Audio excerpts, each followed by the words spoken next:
So, what chaos will we run into today? I'm glad you asked.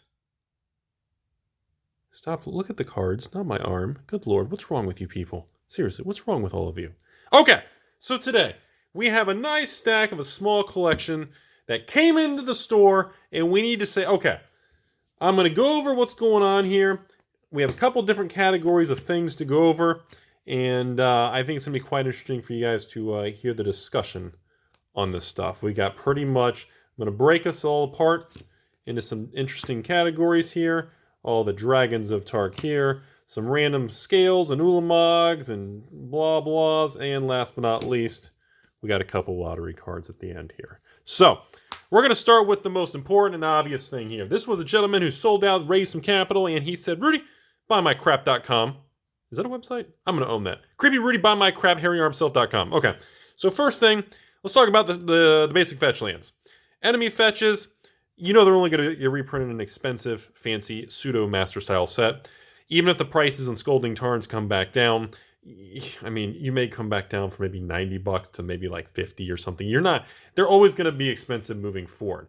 Now, again, you also have to make sure the condition. Like when you see stuff like that, a lot of people say, oh, that's part of the artwork. No, that's literally surface damage. Now, another cards and combination we want to talk about are these lottery cards over here. There's been a lot of hoop-diddy-hop-diddy speculation on purchasing on lottery cards, whether it's the Yu-Gi-Ohs, the Masterpiece Beautiful kind of copper cards, and the original Expeditions. Personally, I like the first two the best. There's been a lot of little there's been some rumors around the rumor mill talking about investors and expanding positions on these type of things, especially since they were starting to get pretty old, and these sets that have these cards, the sealed boxes are getting pretty expensive, so you know there's not really any extra entering the marketplace anymore. Do I agree with that? I'm on the fence. I don't like the idea of investing in kind of luxury, beautiful, kind of aesthetically pleasing cards. That's not my thing.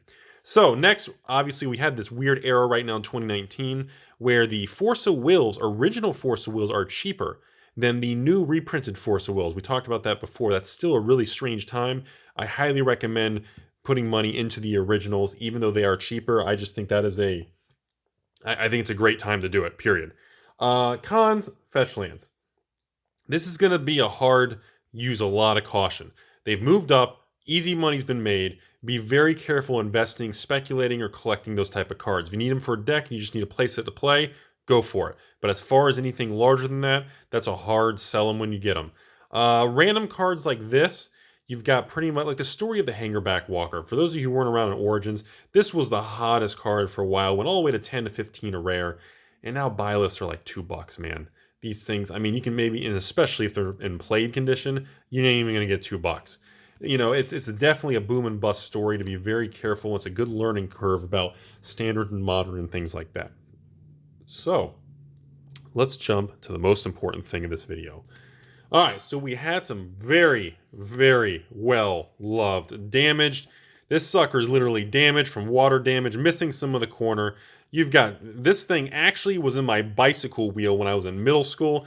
This one is actually used in my kids' preschool for coloring in carpet.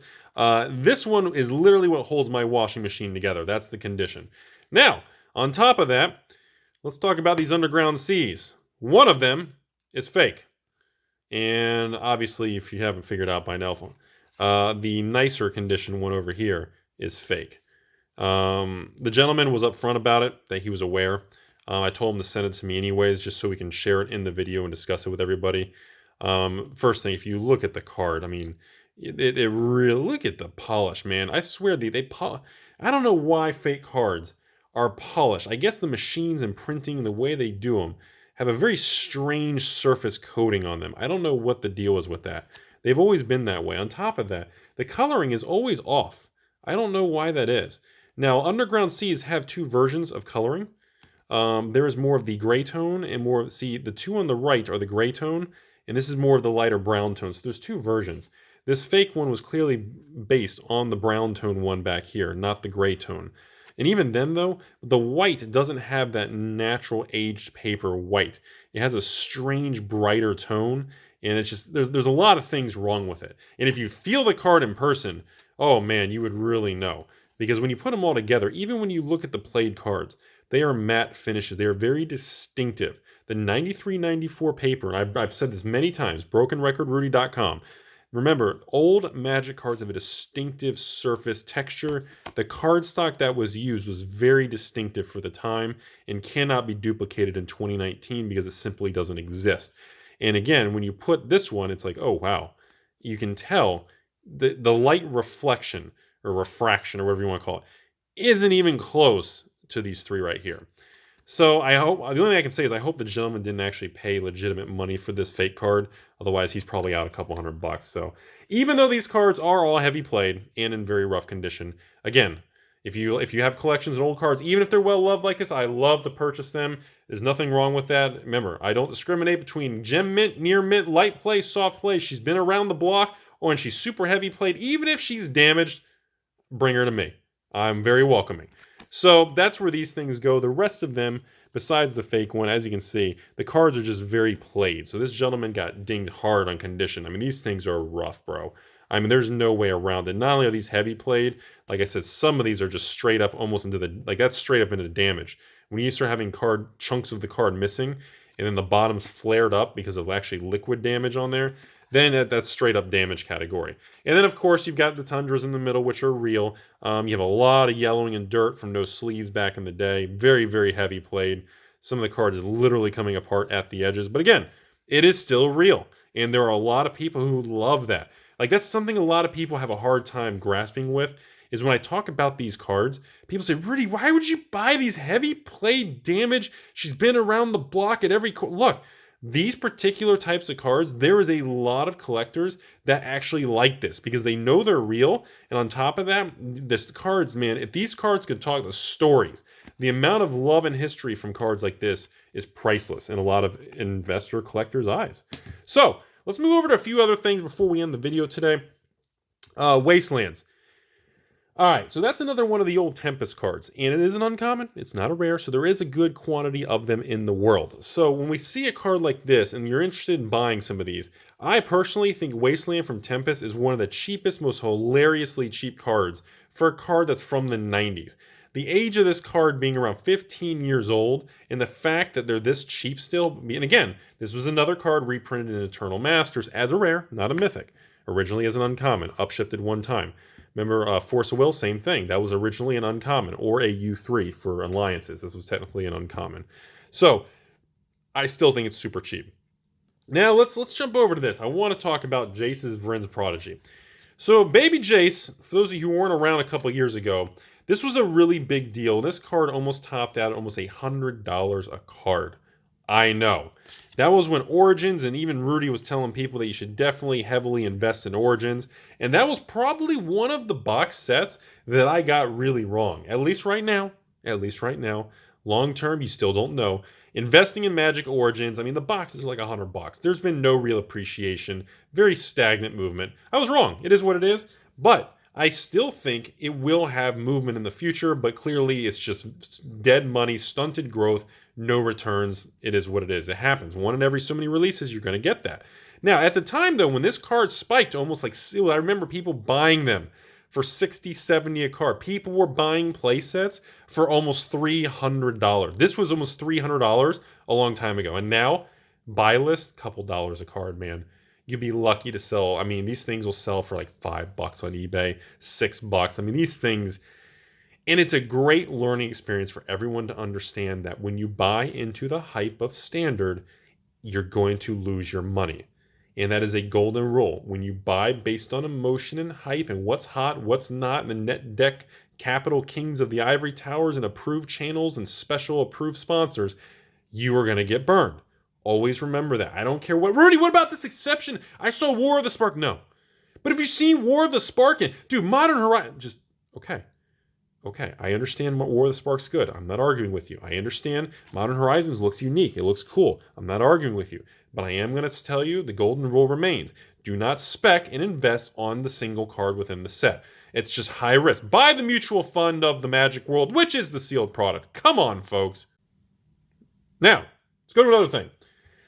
So I want to go Dragons of Tarkir over here. I want to make some comments about these type of cards. So we got some of the better cards, good old Coco from back in the day, Collected Company, and of course the command cards specifically. Colligan's was the most expensive, valuable, I don't know what you want to call it. These choose cards and instant speed for only a 3-drop. Pretty spicy stuff, man. And of course, we don't even need to talk about the old Coco era.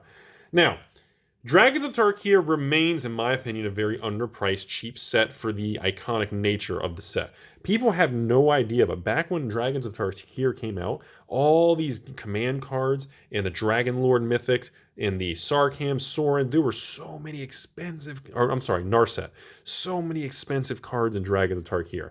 But you could not get fetch lands in it. Remember, Fate Reforged, 2 fetch lands from Khans inserted, no foils. Khans, you can get 3 to 4 average fetch lands per box with the potential for a foil roll. Dragons, you could not, but Dragons had a lot of very distinctive, cool cards. And I do believe as we see Dragons of Tarkir slowly appreciating in value now, I think they're finally over $100 a box. In English, only talk about English, you know, we're starting to see some strange movement. I still do not believe any of the actual singles from the set, though, are investable or collectible. If you need them for a deck, buy a playset, enjoy it. Stop there. Don't be a Timmy. Don't speculate. Even if you get it right one time, even if you get it right 10 times, when you get it wrong, you're going to lose all your gains. Don't waste your time. So, I want to talk about Khans cards real quick here. So, now we have Khans of Tarkir. We got a Hardened Scales example. This is one of the rares in Khans of Tarkir that's actually appreciating in value, folks. I know, golden rule. If it's not a fetch land, it ain't gonna be worth crap ever in Khans of Tarkir due to the over cracking of the boxes. Even myself, I did mass box openings multiple times because of the fetch lands and foil fetches. So, Rudy, do you ever think there's going to be a day where the singles and Khans start appreciating in value? I know it sounds ridiculous, but yes, I actually think over the next 36 months, we're actually going to start seeing non-fetch land cards in Khans start to finally rebound and reinflate in value due to the sheer age of the product. No more sealed boxes are entering the market that are being cracked for singles, and I think a lot of them have been suppressed so long and trashed and bulk bins, they're just gone at this point. So I wanted to mention that. I want to jump over to something similar now. I know, do you guys like this type of video where we kind of go through the sets and talk about some history? I haven't done this in a while. I really like this concept. Tell me if you guys disagree or just hashtag floppy taco, shove it in your face, chop your eyeball off, mail it to yourself, cut your toe, eat your meal, I don't care. Okay, Ulamog, Ceaseless Hunger, Battle for Zen, BFZ era, same thing. Expedition lottery cards were announced in Battle for Zen, crushed everything in the set. Now, recently, Gideon, Ulamog, we are seeing reinflation of the rares and mythics from Battle for Zen. And I actually think this is going to continue. And I think this is actually a very bullish indicator for the sealed product of this particular era. Battle for Zen box is still at like $150 to $200 a box. And same thing, Oath of the Gatewatch. I think those particular sets, I mean, I loved Oath. I loved Oath more than I did Battle for Zen. Personal thing. Mostly because I love the ridiculous Eldrazi's and, dude, Matter Reshaper and the Eldritch. Dude, I loved Oath of the Gatewatch, man. And the fact all those cards are so cheap now, I'm telling you all. Look, another example here. Good old great. I remember when this card was spoiled and Timmy's heads were rolling down streets like basketballs. It was nuts. And again, nobody remembers because everyone has short-term Timmy mindsets. Walking Ballista, Aether Revolt, but remember, it wasn't a Challenger deck, which is one of the reasons I like the Challenger decks is long-term because you have some heavy hitters, multiples, in those Challenger decks. Be aware. So, next thing, same thing. Fate Reforged, good old shiny head card. Monastery Mentors, same thing. You did have some fetch lands in the box. You had Monastery. There's even crap, what was the other white one? I can't remember the other white. There was a lot of good cards in that era. I made a lot of money selling singles in Fate Reforged, man. Same thing with Dragons and Khans was just dumb. So, which is why you're not seeing fetch lands in standard boxes anymore. Same thing. These cards are going to reinflate in value. I still don't recommend hand picking because this particular card may not reinflate from Fate Reforged, but some of the other cards in the set that were value and good at one point are probably going to be it, but I can't predict which one's going to happen. Last thing we're going to talk about before I just shut the video off and go back and touch myself. All right, Tireless Tracker. Same thing, folks. Shadows over Innistrad card. This was a card that had a lot of speculation around it. And again, read the card. 3-drop, 3-2. Look at that. Start popping off clue tokens. Make it stronger. Get counters. You had land, dude, drop lands in the battlefield. You get to investigate and create the clue tokens that you get to kill the clue tokens to make it strong. I mean, dude, The mechanics in cards like that have so many shenanigans for combos and different things, especially with green, man, with creature deck green. Dude, so, a lot of cards like that had speculators and investors, a lot of people in the past lost a lot of money. They bought the tireless trackers. They bought these monastery things. They bought the Great Distortion. They bought the commands and ballistas, and hangerback walkers, True Name Nemesis from the Commander 2013 and the 2013 alternate reprint round 2. There was a lot of people who lost a lot of money and walked away from the concept that you can make money in Magic because they did not take about it. They did not approach it correctly. They incurred too many levels and let me say that again. They incurred too much risk for the level they were at, which they thought was a big potential reward. Remember, I'm going to leave you guys with one final note for those of you actually still watching 15 minutes in. Remember, it's not about how much money you can make. It's about downside risk, hedging potential market swings and losses.